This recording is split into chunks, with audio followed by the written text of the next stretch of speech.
بسم اللہ الرحمن الرحیم۔ مقام شہادت۔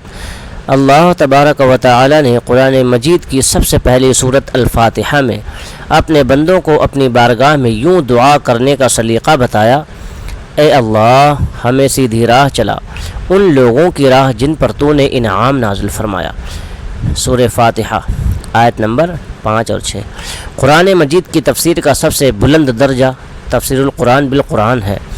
چنانچہ قرآن نے اللہ تعالیٰ کے ان انعام یافتہ بندوں کی تفصیل بیان کرتے ہوئے فرمایا: اور جو اللہ اور اس کے رسول کی اطاعت کرے تو وہ آخرت میں ان لوگوں کے ساتھ ہوں گے جن پر اللہ تعالیٰ نے انعام فرمایا ہے، جو انبیاء، صدیقین، شہداء اور صالحین ہیں، اور یہ سب کیا ہی عمدہ ساتھی ہیں۔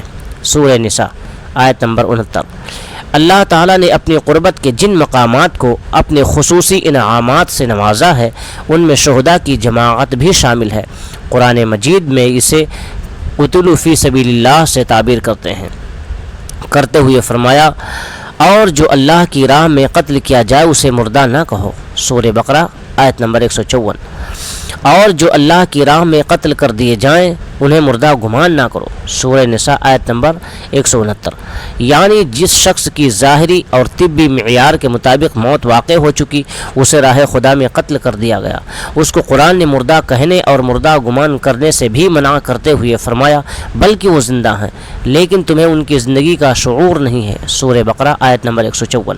اور دوسرے مقام پر ارشاد فرمایا: بلکہ وہ اپنے رب کے پاس زندہ ہیں اور انہیں رزق دیا جاتا ہے۔ سورہ نساء آیت نمبر 169۔ لفظ شہید کے معنی گواہ اور حاضر ہونے کے ہیں۔ مقتول فی سبیل اللہ پر اس کلمے کے اطلاق کی معنوی مناسبت یہ ہے کہ شہید زندہ ہوتا ہے اور ظاہری موت کے فوراً بعد اس کی روح جنت میں حاضر اور موجود ہوتی ہے۔ اللہ تعالیٰ اور اس کے فرشتے اس کے حق میں جنت کی شہادت دیتے ہیں، گویا شہید وہ ہے جس کے جنتی ہونے کی گواہی دی جائے۔ ایک وجہ مناسبت یہ ہے کہ ظاہری موت کے واقع ہوتے ہی فرشتے اس کی روح کے استقبال اور اکرام کے لیے حاضر ہو جاتے ہیں، کیونکہ اس کا ظاہر حال اس کے ایمان اور خاتمہ بالخیر پر گواہ ہوتا ہے۔ سبحان اللہ۔ اللہ کی مخلوق میں رسالت و نبوت سے بڑھ کر کوئی منصب نہیں ہے، لیکن اس کے باوجود رسول پاک صلی اللہ علیہ وسلم نے شہادت کو اعزاز عطا فرماتے ہوئے تکرار کے ساتھ یعنی بار بار اس کی تمنا فرمائی اور ارشاد فرمایا: اس ذات کی قسم جس کے قبضہ قدرت میں میری جان ہے، میں تمنا کرتا ہوں کہ اللہ کی راہ میں شہید کیا جاؤں، پھر زندہ کیا جاؤں، پھر شہید کیا جاؤں، پھر زندہ کیا جاؤں، پھر شہید کیا جاؤں، پھر زندہ کیا جاؤں، پھر شہید کیا جاؤں۔ بخاری شریف حدیث نمبر 2797۔ رسول پاک صلی اللہ علیہ وسلم سے سوال ہوا: ایک شخص داد شجاعت پانے کے لیے لڑتا ہے، ایک شخص ذاتی یا قبائلی یا گروہی عصبیت کے لیے لڑتا ہے، ایک شخص ناموری اور شہرت کے لیے لڑتا ہے، تو ان میں سے اللہ کی راہ میں لڑنے والا کون ہے؟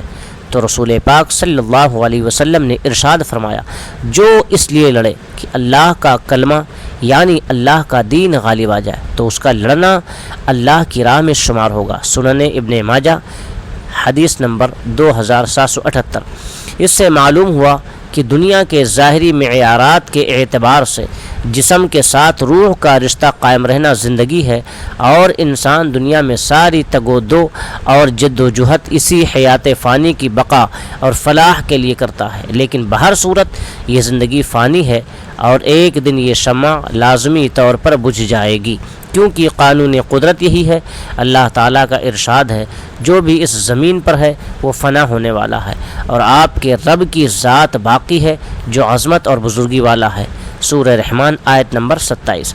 اس کے برعکس بندگی کا مرتبہ کمال یہ ہے کہ دنیا کی ساری نعمتیں حتیٰ کہ متاع حیات کو بھی اس کے نام پر اور اس کی رضا کے لیے قربان کر دیا جائے جس نے یہ نعمتیں عطا کی ہیں۔ یہی مرتبہ کمال ایمان ہے۔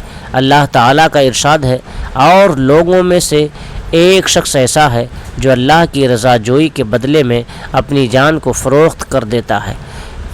حوالہ سورہ بقرہ آیت نمبر 207۔ یعنی اللہ تعالیٰ کی رضا کے لیے وہ جان قربان کرنے سے بھی دریغ نہیں کرتا۔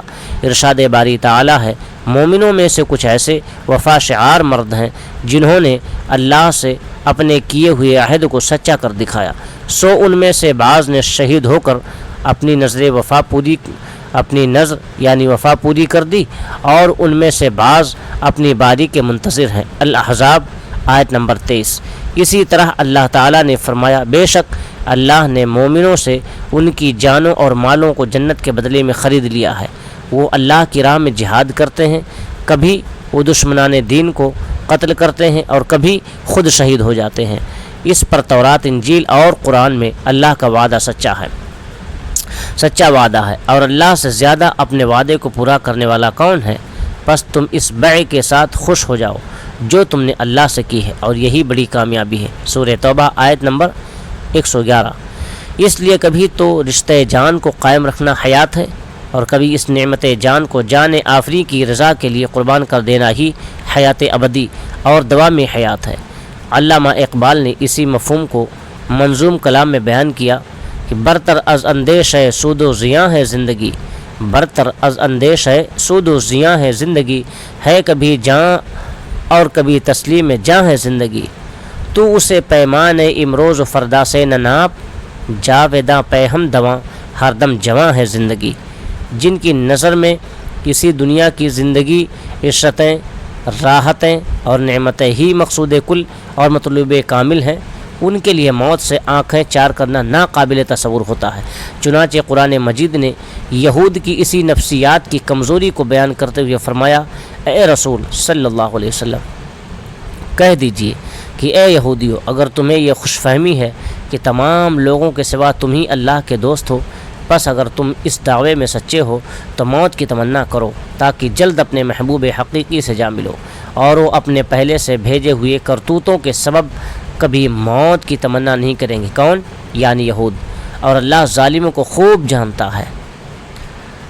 سورہ جمعہ آیت نمبر 7۔ دوسرے مقام پر فرمایا، آپ کہیے اے یہود، اگر اللہ کے نزدیک اور لوگوں کے بجائے دار آخرت خالص تمہارے لیے ہے تو اگر تم اپنے اس دعوے میں سچے ہو تو موت کی تمنا کرو۔